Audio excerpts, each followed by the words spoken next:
Secret many marriages today head from the unsuccessful ones. Many successful marriages had a particular secret which I already have in my tip to share with everyone who is willing to be successful too. They hid it. Do you think it's right to hide it? It's not right to hide it. Let's share the secret. Let everybody have a successful home. Let everybody be happy with their families. Two couples came together to have fun, to be happy and to be successful together. Then what happens all of a sudden? The man choose to go his own route and the woman choose to go her own route.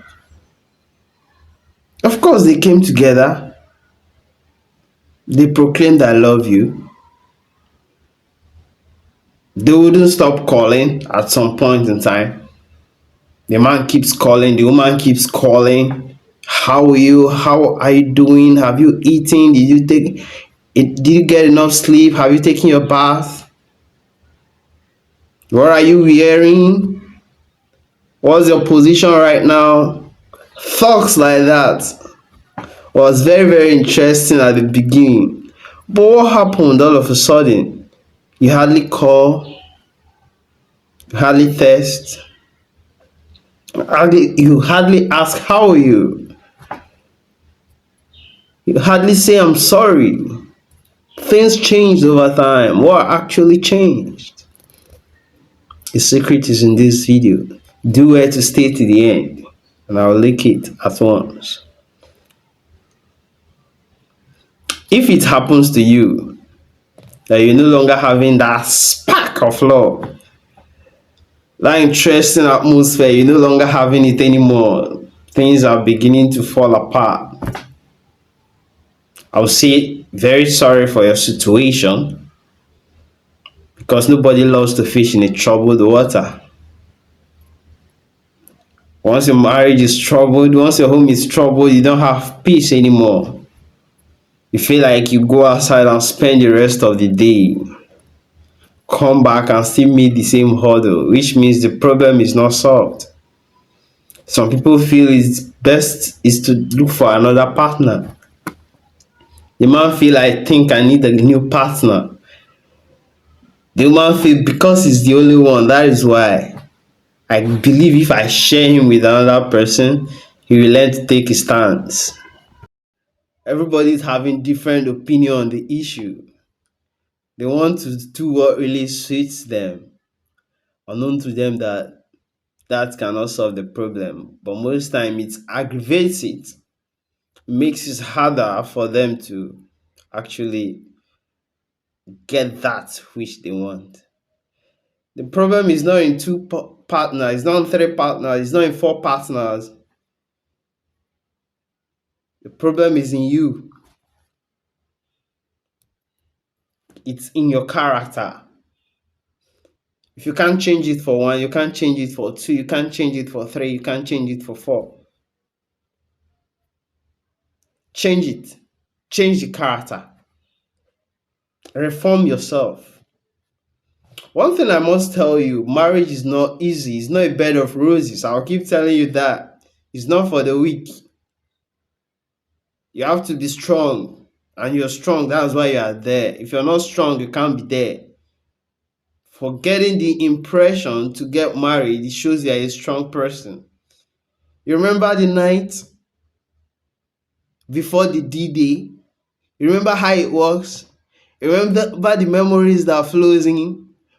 Hoping that tomorrow you're getting married. Remember the time it took you to pay the bride price.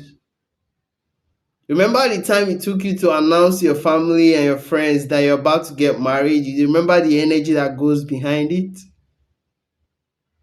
And you went through all that. And you were able to come out successfully and get your partner to your home. And you said you're a weak person. You're a very strong person. You are a very strong person. So when they say marriage is not for the weak, you're not a weak person. You being in that marriage, you're a strong person. So use that strength. to bring things together for yourself and your spouse. Rekindle their interest and love. Now, let's get to the point. What are the secrets successful marriages keep that the failed ones don't keep? Don't forget, you're not the first person who got married, and you're not going to be the last. So, no matter your situation in your marriage, people must still get married. No matter how bad it looks on the inside and on the outside for each individual, it doesn't concern the next person who is in love, is ready to get married. So, pick up your bow and throw it, aim it directly, and you will win. Right now, let's get to the tip on how you can become successfully married and remain in marriage successfully. Those secrets hidden by successful marriages are not far from you. They include humility, lower your pride, lower your pride, patience, forgiveness, and many of the things like this. Let's talk about humility. What will it take you as a man to get your wife the water to wash her hand after eating? What will it take you?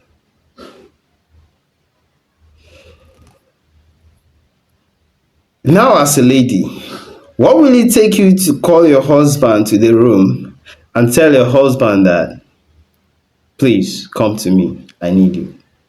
What will it take you?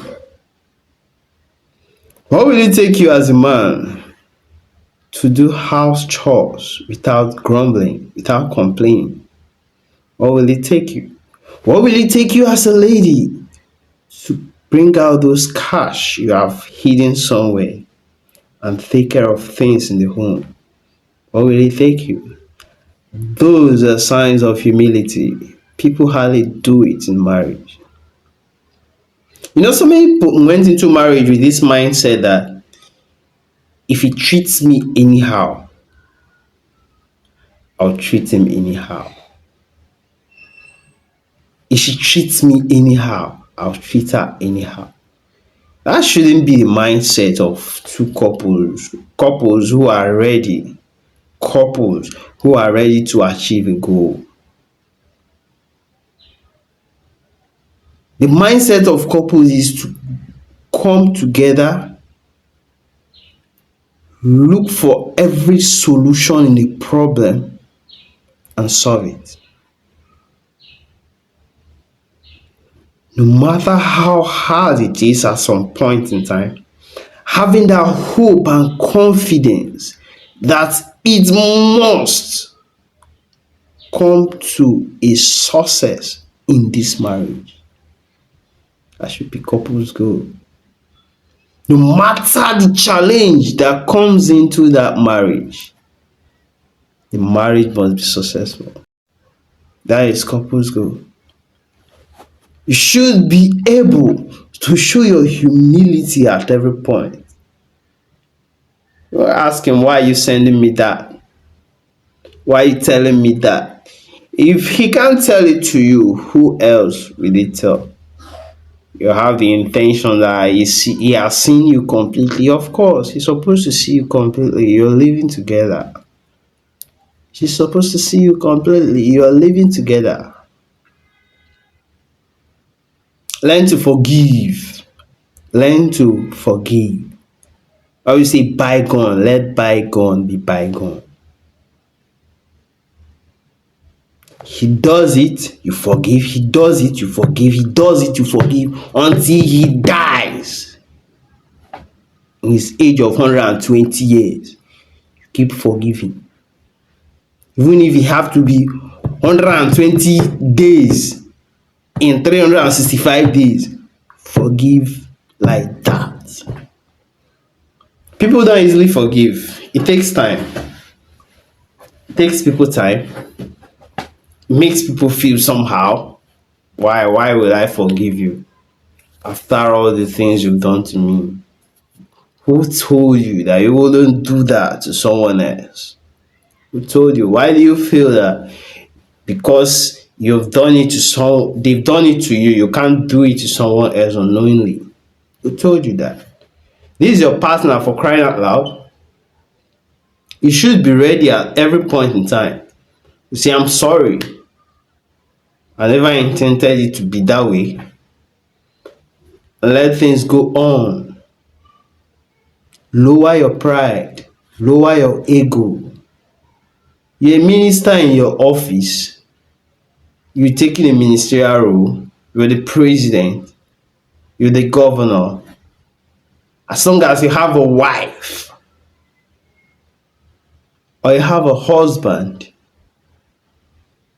when you get inside, you do whatever you want to do. Once you come inside, you lower your pride.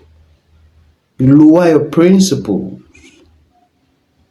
And this only happens if you really want a successful home. Not everyone wants it. I guess not everyone wants it, because if you really want it, you will do what it takes to have it.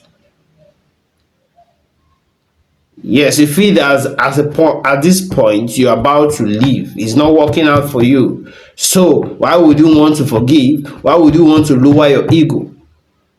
But we're not here to talk about those type of people. We are here to talk about people who are ready to make it people who are ready to make it a successful one. Those are the people who we are here for. We are not here for people who go on beating their spouse. We are not here for people who go and talking their spouse to everyone they see on the street. We are not here about people who belittle their spouse, who feel they can do it after all without them. Of course, you can do it after all, but why are you here in the first place?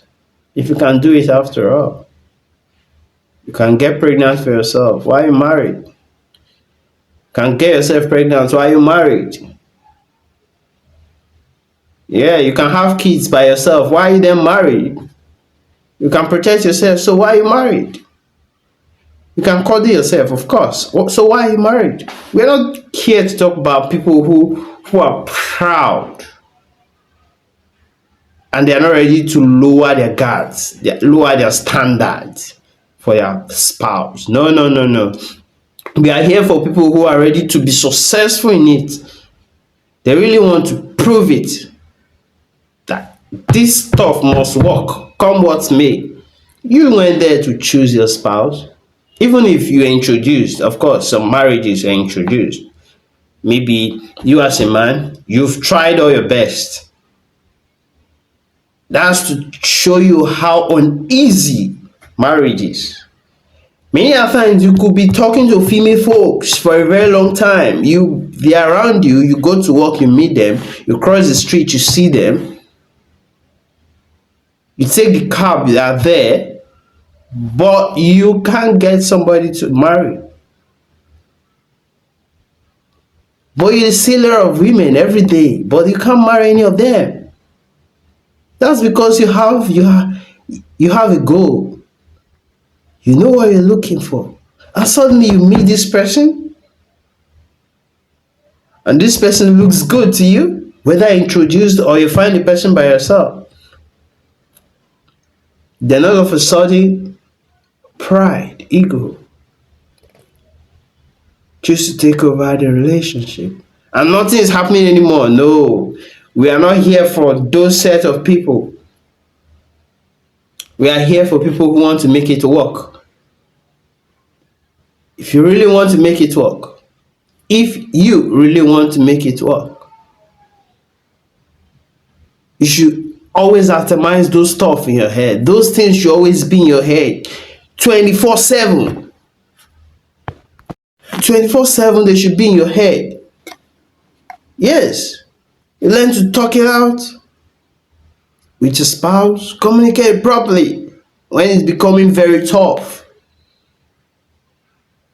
unless you have your way to make yourself come back at every point in time. There are people who, no matter how heavy an argument is, they will still come back because they don't keep it in their mind. If you're lucky to find those ones, better for you.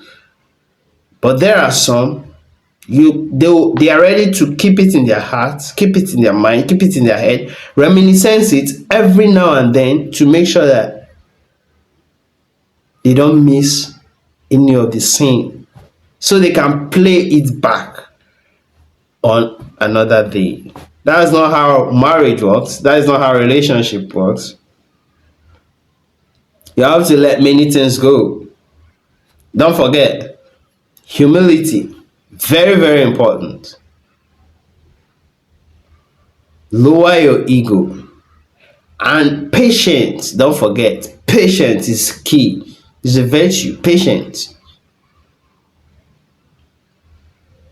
Don't easily give up. Things can turn around for good. Don't talk to people about your spouse. Don't belittle your spouse in the public. Your mother-in-law, your father-in-law, your siblings shouldn't know what's going on in their home many a times, unless it becomes a critical issue. You need to talk to somebody who your spouse respects. That is why when you're choosing your spouse, you have to be careful. Make sure you get a spouse who respects somebody. Respect somebody in the home. And whenever you call that person and say, look at what's going on, this person is ready to call and say, what's the issue? And the person respects. That's the kind of a spouse you need to look out for. Not the person who's not ready to respect anybody. The one who's not ready to respect anybody won't make things work for you if you're a humble person. Instead, you should go and look for the person that will work for them. I don't know if you understand what I'm saying. It's a lifetime something, so you shouldn't play with it. I guess this video is ending here. If you got value from this video, drop it in the chat. Peace.